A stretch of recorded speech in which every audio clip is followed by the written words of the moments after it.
खट्टा खाने वाली चुड़ैल। रात को अचानक राधिका मौसी को किचन से कुछ गिरने की आवाज आई। उन्होंने बाहर निकल के देखा तो किचन में उन्हें कुछ सफेद साड़ी में दिखा। वो चीख पड़ी, हे भगवान, आलतू जलाल तू आई भला को टाल तू, आलतू जलाल तू आई भला को टाल तू। राधिका मौसी को चीखते सुनकर श्रवण बाहर आता है भागते हुए। अरे माँ, क्या हुआ? क्या देख लिया? दादी माँ आ गई क्या सपने में? अरे बेटा, रसोड़े में देख तो कौन है? श्रवण रसोड़ी में झांक कर देखता है और उसे कोई नहीं दिखता अंदर। अब रसोड़ी में तो कोई नहीं है माँ। कोई सफेद साड़ी में नहीं है क्या? नहीं माँ, कोई भी नहीं है। चिल्लम चिल्ली की आवाज सुनकर काजल भी वहां आ जाती है। अब क्या हो गया माँ जी?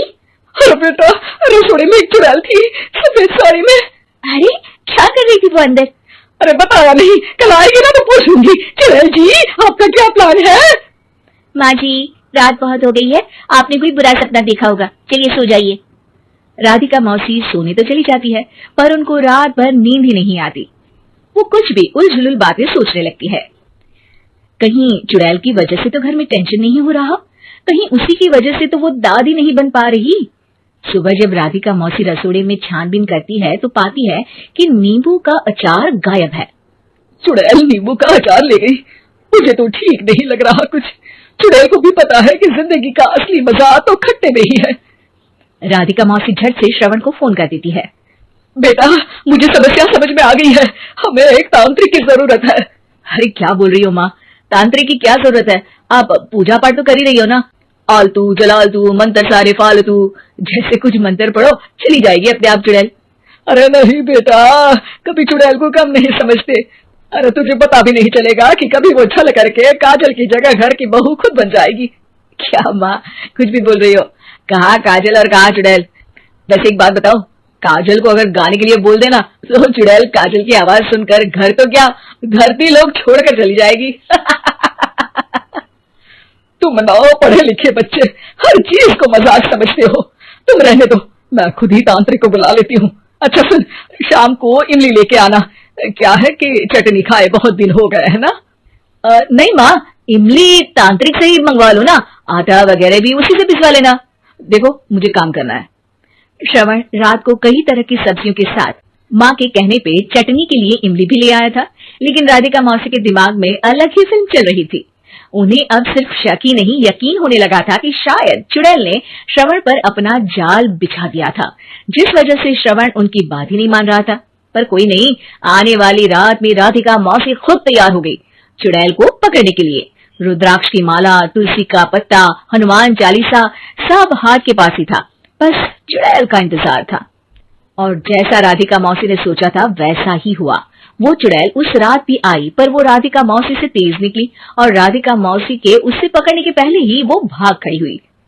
जरूर बहू पे साया है उस चुड़ैल का, तभी तो श्रवण के कमरे में गई है। और अगली सुबह राधिका मौसी पिछली रात हुए हमले में किन चीजों का नुकसान हुआ उसका हिसाब लगा रही थी। उनके खेमे से एक आम के अचार की शीशी भी गायब हो चुकी थी और वो इमली भी जो कल श्रवण लेकर आया था।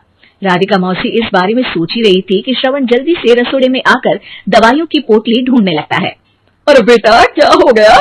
अब माँ, वो काजल की तबीयत खराब है, बहुत घबराहट हो रही है उसे। हे भगवान, मैंने पहले ही कहा था कि तांत्रिक को बुला लेते हैं, पर नहीं। अब देखो, उस चुड़ैल ने काजल को अपने वश में करना शुरू भी कर दिया है। हालांकि श्रवण भूतों में विश्वास नहीं करता था, पर अब वो भी डर जाता है और राजी हो जाता है एक तांत्रिक को बुलाने के लिए। कुछ ही घंटों में तांत्रिक आ जाते हैं और राधिका मौसी तांत्रिक जी को सब बता देती है।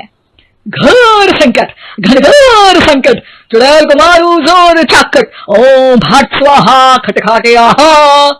अरे ये क्या मंत्र है? मेरे खुद का ओरिजिनल मंत्र है, कल रात को ही लिखे है। अच्छे लगे तो दाद चाहूंगा। एक और मंत्र सुनो। अर्ज किया है आब्राकडाब्रा, दिल्ली बम्बई आगरा, चंदा मामा सोरले सुरन मामू जारा। ये मंत्र है? अरे कोई चालीसा वालीसा पढ़ो ना।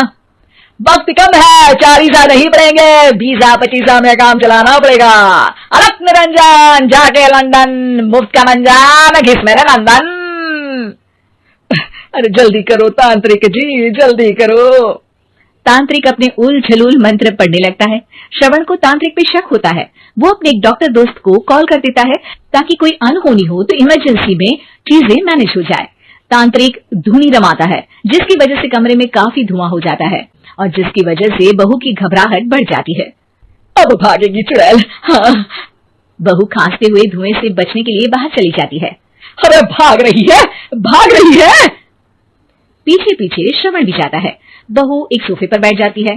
तभी डॉक्टर दोस्त आ जाते हैं और श्रवण को पानी लाने के लिए कहते हैं। थोड़े चेकअप के बाद डॉक्टर कहते हैं, मेरे हिसाब से जाप का काम पूरा हो गया है। क्या मतलब? अरे कुछ भी नहीं माँ, कोई चुड़ैल नहीं है, खुशखबरी है, अब दादी बनने वाली है। मगर वो सब अचार के डब्बे।